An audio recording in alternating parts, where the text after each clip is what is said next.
Bonjour à tous chers amis, j'espère que vous allez bien. Bienvenue dans LNDJ du vendredi 7 janvier.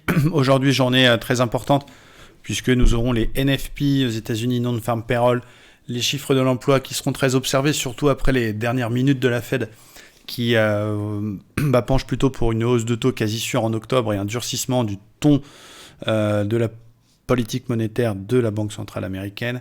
On voit d'ailleurs, c'est très important, les taux US, notamment le taux à 10 ans, qui valide une ETE inversée en hebdo et qui montre qu'effectivement on a un intérêt croissant vers les produits type obligations et donc un transfert de flux surtout des actions technologiques vers ce genre de produits. Donc la baisse pourrait se poursuivre si on en croit le taux à 10 ans US, en tout cas du côté du DAX. Le graphique daily nous montre qu'on a confirmé la rallye de mercredi par une rouge encore hier. Aujourd'hui ça baisse un peu même si ça tient quand même, vous allez voir des niveaux intraday qui sont importants. On pourrait avoir un repli au moins jusqu'au 15 800, c'est ce que je pense, vers cette espèce d'ancien top de début décembre. En tout cas, on va observer ça. Les NFP qui ne sont pas à trader, ne jouez pas les NFP à 14h30 cet après-midi, mais donneront le ton. Du côté du DAX, on l'a dit, il y a les 15 800 qui peuvent être un objectif, mais pour l'instant, on tient une petite zone qui est intéressante, c'est une zone de polarité. C'est surtout, je vais vous la tracer, l'ancien top 4 heures. Et la moyenne mobile 50. Donc pour l'instant, le flux reste haussier. On est, oui, dans une petite phase de correction sous la moyenne mobile 20 qui est baissière, mais au-dessus de la 50. Donc on est un peu bloqué entre ces deux niveaux-là. Et pour l'instant, on sent qu'il y a des acheteurs. On voit aux mèches que forme notamment la bougie 4 heures. En 1 heure, c'est un petit peu la même chose. On sauve pour l'instant le plus bas de la semaine qui est hier, le plus bas de janvier, qui pour l'instant tient. On est en train de le sauver. On est toujours, attention, en flux baissier. Donc, je suis pas très chaud pour acheter comme un goré sur ce niveau-là. Ça peut être juste un petit rebond de principe. On attend des chiffres NFP. Et donc, mon plan, c'est quoi? Alors, j'avais un plan. Alors, regardez, c'est un petit peu plus compliqué. Je vais supprimer, je vais tout vous refaire avec vous. Voilà. J'avais un premier plan ce matin qui était de vendre la cassure des plus bas, mais à condition de venir faire un pullback très propre. Voilà, on va ajuster. C'est-à-dire qu'on a commencé à l'ouverture à venir casser et je voulais attendre le pullback, puis la confirmation pour vendre. C'est-à-dire que j'aurais vendu pas sur le pullback, mais si ça confirme le pullback, c'est-à-dire que le rebond s'arrête à peu près vers 960 et on repart à la baisse, on casse le précédent plus bas, j'aurais vendu là avec un stop au-dessus du pullback. Malheureusement, ça ne s'est pas passé comme ça, donc je ne suis pas en position. On a réintégré les plus bas. On a échoué sur la MM20 et on repart à la baisse. Donc on sent que le flux il est quand même très baissier, on sent que ça a le cul lourd, mais en même temps, on rachète quand même et on ne veut pas casser les plus bas. Donc c'est pas évident. Donc ce que je vais faire, c'est que je vais patienter, un setup 5 étoiles. J'ai pas envie d'acheter pour l'instant. J'achèterai uniquement si la théorie de dos se retourne et qu'à un moment donné, on fait un plus haut que le précédent, puis un plus bas plus haut. Donc on peut imaginer un scénario, mettons NFP qui font plaisir au marché, on casse, on se réappuie. Et là, ok, c'est reparti pour un tour, la baisse est terminée et on peut envisager un petit achat si on pète les 16 050 par le haut avec le petit throwback et tout ce qui va bien. Et à l'inverse, si jamais on continue à baisser et qu'on recasse les plus bas précédents, on peut imaginer une petite vente pour aller chercher justement mes 800. Donc c'est un petit peu le plan ajusté que je vais surveiller pour aujourd'hui. Avec une vente cassure des 930, on va chercher 800. On essaie d'entrer sur un niveau intéressant avec un petit pullback, un petit truc qui va bien de façon à avoir un stop assez court. Parce que c'est pareil, si là ça casse directement, il faut mettre un stop au-dessus du plus haut. Donc on a un stop assez large et ça m'intéresse pas trop. Donc il faut vraiment que le setup soit parfait. Donc c'est ce que je vais surveiller. Je ne suis pas contre acheter, mais le flux étant baissier, j'attends la théorie de dos. Donc c'est un plan qui est un peu écarté en cas de scénario qui s'inverse.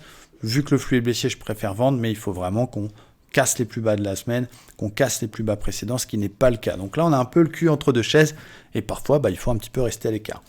Du côté du Dow Jones, c'est un peu la même chose. On peut voir en daily que la fourchette a bloqué cette médiane, cette fourchette d'Andrews que j'ai tracée avec les 3 points consécutifs ici. 1, 2, 3, nous a donné cette belle fourchette avec cette belle médiane qui est bien touchée plusieurs fois et qui est très intéressante, qui a encore bloqué en début de semaine. Il n'y a pas de figure particulière bougie, mais j'estime qu'on peut revenir rechercher, comme on l'a vu sur le DAX avec les 15 800, qu'on puisse venir refaire un réappui sur les 35 860. Donc ça reviendrait un petit peu au même, sachant que le DAX ne fait que de suivre les indices américains. En 4 heures, bien, on a notre niveau 35 800 qui nous intéresse. Mais pour l'instant, si on fait abstraction de cette zone-là, regardez à la fois l'intermédiaire de la fourchette d'Andrews, donc cette ligne pointillée, et à la fois le précédent vrai plus haut 4 heures, fait polarité et tient. Donc ça reste, même si on est sous les moyennes mobiles, même si on est dans une phase de correction, ça reste un marché qui va être assez nerveux dans les baisses, mais qui derrière tient et quand même, il y a quand même des achats à bon compte qui se mettent en place parce que finalement, il n'y a pas de bad news, même s'il y a des taux qui montent et que ce n'est pas forcément apprécié par le marché. C'est quelque chose qui était attendu et ça, on n'a pas de grosses mauvaises nouvelles pour le moment. Donc, on va patienter également du côté du Dow Jones.